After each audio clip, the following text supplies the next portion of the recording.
आता नवरा गेलाय आणि ही शृंगार करून बसली आहे. लाज वाटते की नाही? नाही नाही, मी खूप सौम्य भाषेत बोलतीये. बाहेरचे लोक असं बोलणार नाहीयेत अथर्व.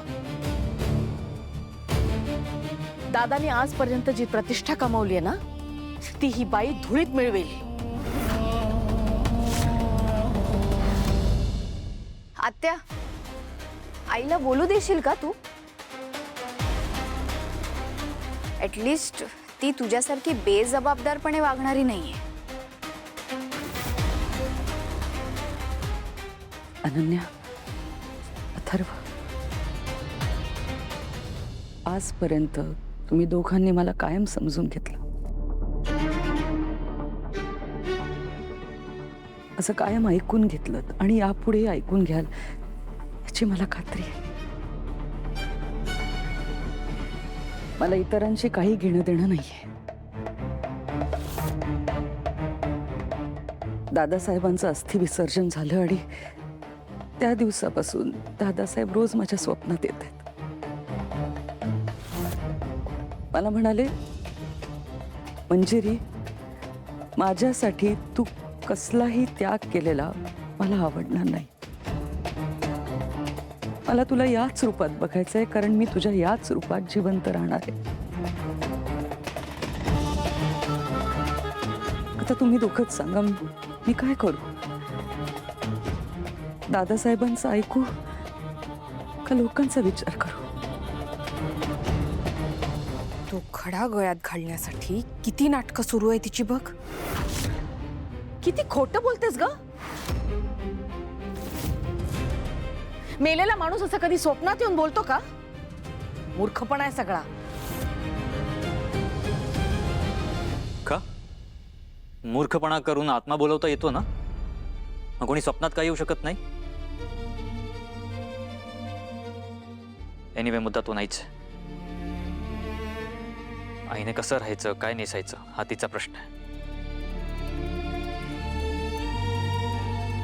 तिला ह्या विषयावर कोणीच काही बोलणार नाही. येस दादा, इट्स हर चॉईस.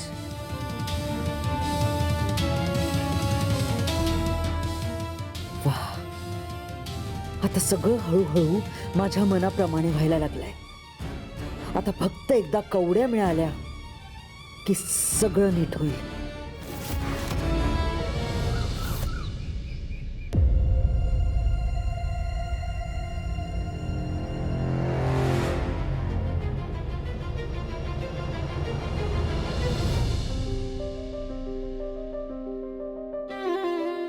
ताई, हे काय झालं ग? माझ्याकडून खूप मोठी चूक झाली ना ताई. मी आईचा आत्मा मुक्त व्हावा म्हणूनच प्रयत्न करत होते. याउलट मी तिला अजून बंदिस्त करून टाकलं. मला वाटलंही नव्हतं की तिथे मंजिरी येईल.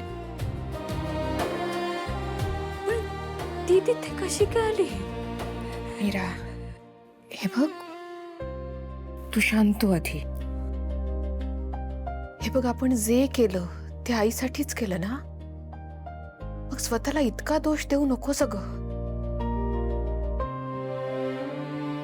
आणि ती मंजिरी तिथे कशी आली हा एक मोठा प्रश्न आहेच. आपल्यावर कोणी लक्ष ठेवून असेल का? मलाही तसंच वाटतंय अगं. आता तू त्याचा विचार करू नकोस.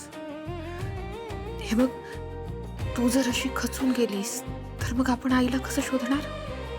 हा, आईला कुठे ठेवलं असेल तिने? शोधूया आपण.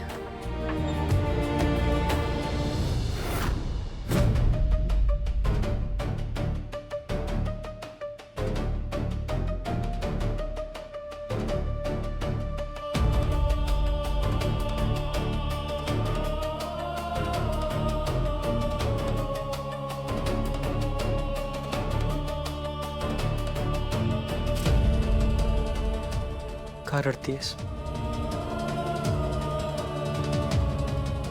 नाही, काही नाही.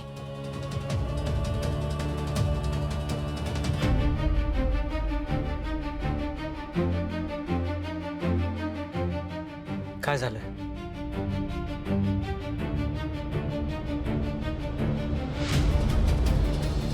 अथर्व,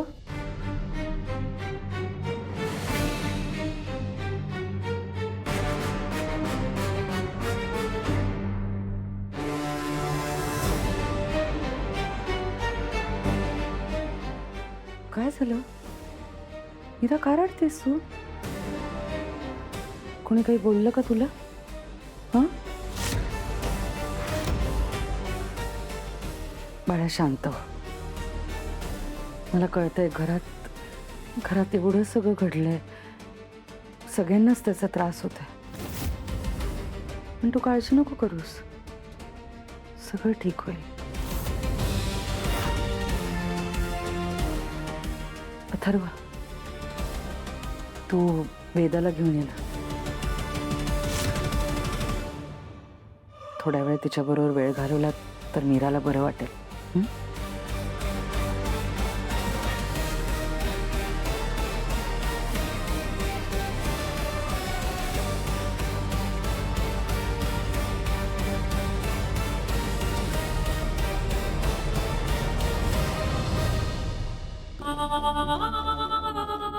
स्वतःला खूप हुशार समजता का तुम्ही दोघी? ते पण खरं सांग, मजा आली ना? आली ना मजा?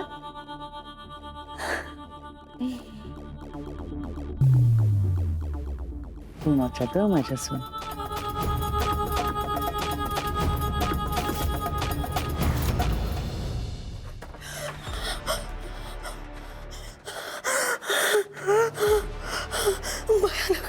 भयानक, हे सगळं भयानक आहे. हे काय घडतंय मला काहीच कळत नाही. आत्मा, ती मीरा, ते श्राद्ध, आई, काय घडतंय काही कळत नाहीये. मी प्लॅन सेट केलेलं त्यामुळे तर नाही झालं ना. हे सगळं माझ्यामुळे तर नाही झालं ना. हे सगळं भयानक आहे, भयानक आहे. माया, माया, केवढा ताप आहे तुझ्या अंगात? काय झालं? तू बस, नको, तू बस, तू बस, बस बस बस. काय झालं? मला राहायचं नाही इकडे. I don't want to be. माया, काय झालंय ते सांगशील का? मला कळत नाहीये. इथे सगळं नाही नीट नाही. इथे काहीच नॉर्मल नाहीये. काय नॉर्मल नाहीये? सांग बरं मला आधी. आत्मा, मीरा, आई, तू आत्मा बघितलास? परत तोच आत्मा बघितलास का? भयंकर घडतंय इथे. काय भयंकर घडतंय? मीरा, एक मिनिट थांब. हे घे, पाणी पी आधी. शांत हो. ताप आला ना तुला म्हणून काहीतरी बरळतेस तू. आराम केलास ना तर बरं वाटेल तुला. हा, आराम कर. इथे राहायचं नाही. हिला नक्की काय झालं? ही का असं बडबडतेय?